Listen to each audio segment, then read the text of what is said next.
I want to share with you a reflection from Reverend Elizabeth Harding entitled Our Sacred Fire. I have abridged it slightly. Our chalice is but one of many, many sacred flames in this world, especially at this time of year. People have always known that fire was special. Long, long ago, before people made matches or candles or even made houses, people knew that fire was special. There was the great fire in the sky, the sun, which made the earth warm and turned the night into day. And there were smaller fires that people made, fires that cooked their food and kept them warm and brought them light. People honored the fires because fire was special. Fire was more than human. Fire has power. It can create and it can destroy. It can bring light and it can burn. It can create and it can destroy. Fire can be wonderful and fire can be terrible. We have to be careful with fire. No matter what they believe, people all over the world give fire a special place in their hearts and in their religions. They've had sacred fires in their temples. They set sacred lamps on their altars. They lit sacred bonfires outside on hilltops and in the groves. They placed sacred torches near the graves of those who have died. We still do this today in churches at Christmas time. Many Christians light 4 candles on an Advent wreath. During the 8 days of Hanukkah, Jews light the 8 candles of the menorah. Kwanzaa too has 7 candles lit from December 26th to January 1st. Pagans and religious naturalists often found lighting a Yule log at this season. And Epiphany, the Feast of Lights. There are so many different ways to honor lights and the sacred at this time of year. Making special for thoughtful contemplation, perhaps beside the fireplace, if you are so lucky. Celebrating with twinkling, colorful lights, perhaps hung around your house and maybe on trees, or gathering songs like this morning's our gathering song this morning is called Candlelight. And it is the a cappella group, the Maccabees. And it is a fun twist on the sacred lights of the Hanukkah time. Today, Jews around the world will be celebrating the 4th night of Hanukkah. And so I will ask Sheldon to bring up our opening song this morning.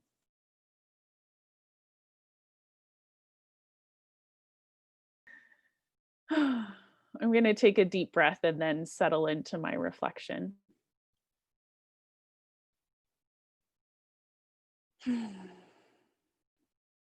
Sit, feast on your life. In the springtime of 2011, I left my husband. We'd been together for 5.5 years. I met him when I was 17. Before I completed high school, before I really knew what I wanted to be when I grew up, before I forgot what loving myself looked like. I was struggling pretty significantly at that point in time. In 2004, my family moved to Airdrie, and I had to leave the friends and community that I had behind. Calgary to Airdrie doesn't seem very far away, but when you are 16 years old, you don't have a license or a vehicle, and public transit doesn't run outside of the city limits, staying connected to a community became nearly impossible. I found a part-time job working for a greasy spoon at the only mall in town. and I faded into the background of my high school classes and tried to make it through. But I suspect that my undiagnosed depression and mania managed to get the better of me, and I was really struggling.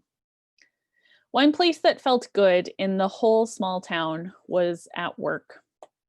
There was a guy who noticed me, someone who was interested in what I had to say, and someone who took notice in me. Richard was a security guard for the mall, and he fit a hole that I was experiencing in my life.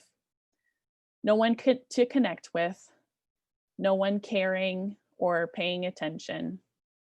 A fragile 17-year-old whose life had been turned upside down, with parents whose marriage was falling apart and then back together again, and then a move, and all of the hormonal changes that are already creating a storm in my internal life. It didn't take much to fill the hole that I was experiencing. Richard and I met in October. I dropped out of school in November, and I moved out of my parents' home in December. I'd switched from one roller coaster ride to another one. Neither of them were bad or good. Neither roller coaster was better than the other. They were both just parts of my life and pieces of my life that I now learn from. And when I did finish high school and start college with the belief that I knew what I wanted to do with my life, I struggled to understand what loving myself looked like. I struggled because while Richard had been the person to give me the attention when I needed it, and felt so alone and isolated when in Airdrie, that attention began focusing on all of the negative aspects of my life. Some of the things that I heard were, when was I going to finish school? I wasn't making enough money to cover my half of the bills. No one can ever love you like I do. Not your parents, not your friends, no one from church, no one. The only person who will ever understand you. I am the only person who will ever understand you. Slowly, these statements began to shift.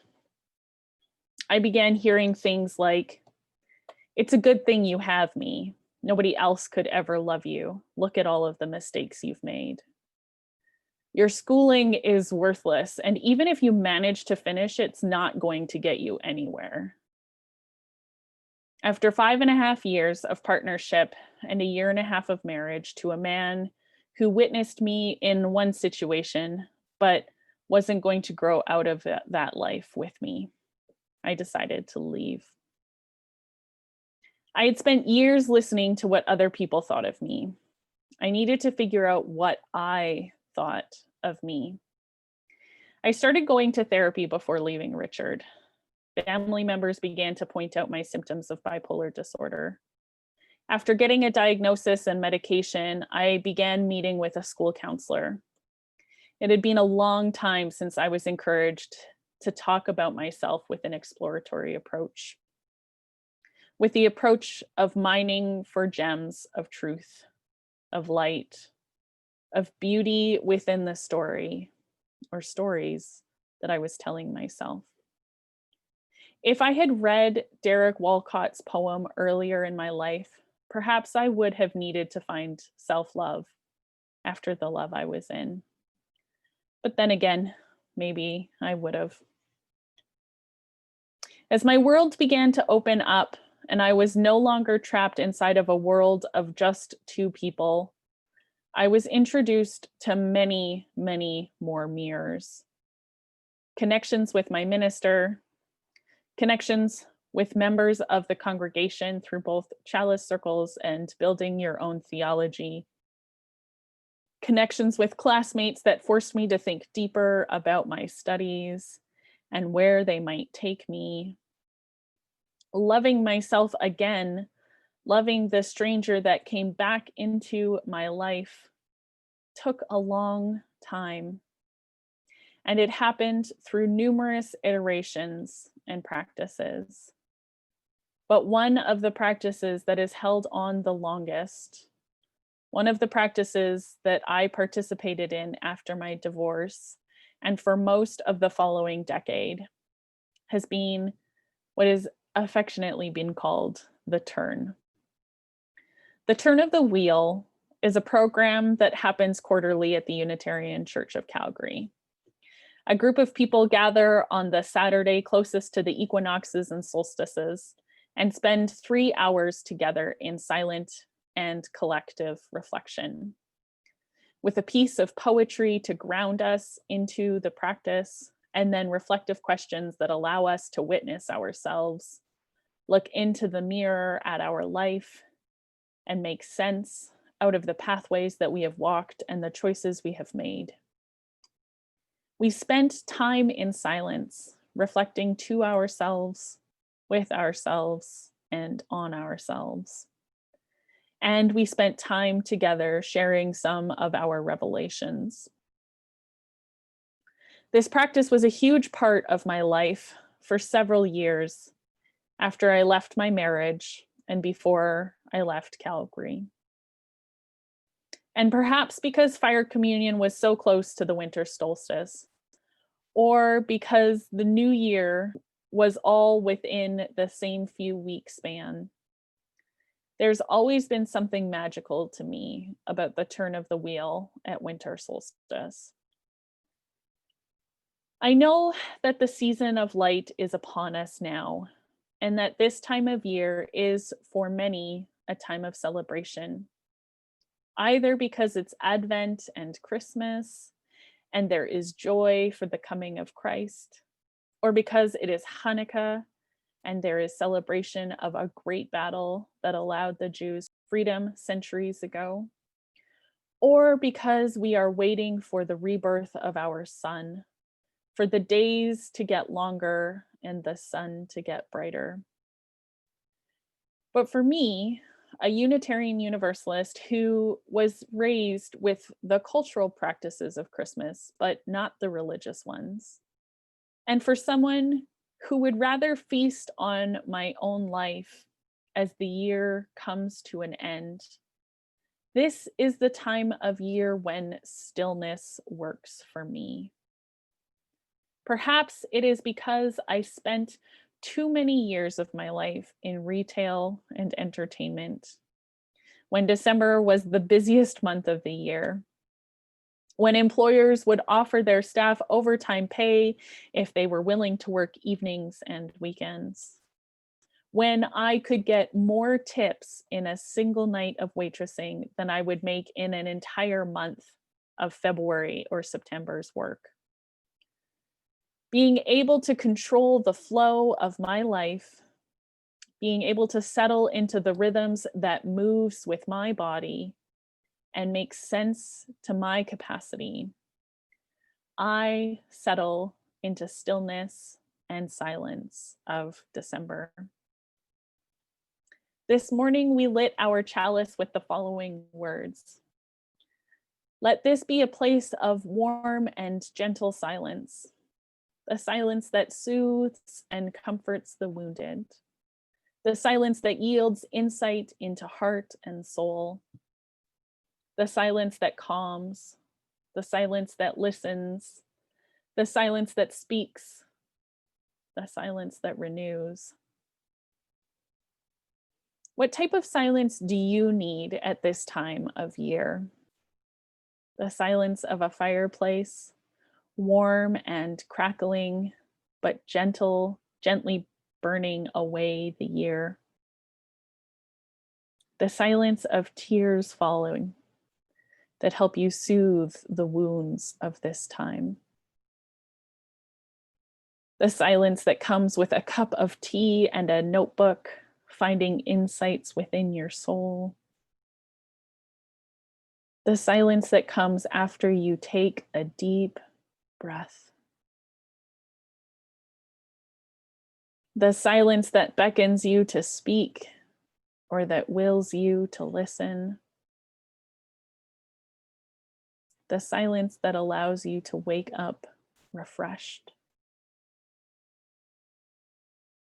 What kind of silence do you need to end this year? As pieces of my life have slipped into the digital world, I have been able to reconnect some of the practices that I left behind in Calgary. I joined the Turn of the Wheel gathering last March during spring equinox, right after the pandemic began. Although it turned out to be so early in the pandemic that it was just me and the organizer, who happens to be my best friend, Rebecca. And we began the practice that had begun so long ago. Part of my reflection from March 22nd reads, I remember walking the labyrinth on winter solstice with my congregation and with people connected to the people in my community. We were asked to carry a black stone into the labyrinth and white stones carrying out, carrying in and leaving behind what no longer served us, and holding on to and bringing forth what we need. I remember wanting to bring forth 3 things. I wanted to hold 3 words as I entered the new year, the dawning, or the next chapter. But now I can't remember them. It was after that first Saturday together that Rebecca and I decided we should actually spend time together monthly rather than quarterly. A time to peek into the mirror and see what is reflected back at us. And so now we have a new moon practice. At least it started with the turning of the new moon.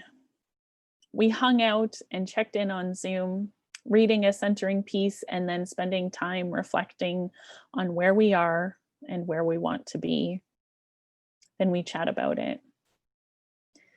I was flipping through my notebook yesterday, and I've probably spent 3 hours on a Sunday afternoon every month during this pandemic, just sitting and feasting on my life. There are times when it feels like too much. I feel rushed and needing to get away from my computer screen. I need to do other things. And there are times when I am not sure that it is enough at all. The Greek philosopher Socrates has been credited with the following quote: "The unexamined life is not worth living." Really, we have no idea if Socrates said it, because Socrates didn't write anything down. However, Aristotle, who was the student of Socrates' student Plato, argued that it wasn't the unexamined life that was a peril. Aristotle argued that the unplanned life is not worth examining. And so as I begin to think about what 2021 is going to look like, I've discovered that I want a plan. In the late spring, I offered a class that was called What Matters Now. It was a program for deepening individual and collective responses to the challenges and opportunities highlighted by the global pandemic. But now, almost 7 months later, it feels as though another possibility, a deeper understanding of what matters is needed. And so I am rewriting the curriculum and going to offer it again, offering the opportunity to look at not only what matters now, but what do I need now? How will I make change in the world? How now will I belong to community? How now will I focus my resources of time, energy, and money? What matters now? I imagine that there will be lots of conversations going into the new year about planning. What should we plan for ourselves? And what will we plan for the community? How do we determine what matters when it comes to all of us together? What matters for Kelowna Unitarians now? I hope that you will connect with your inner self at some point this month. Sit alone, greet yourself, drink wine, and break bread. Unless you don't consume those things. Perhaps tea and chocolate. Sit and feast on your life. Thank you.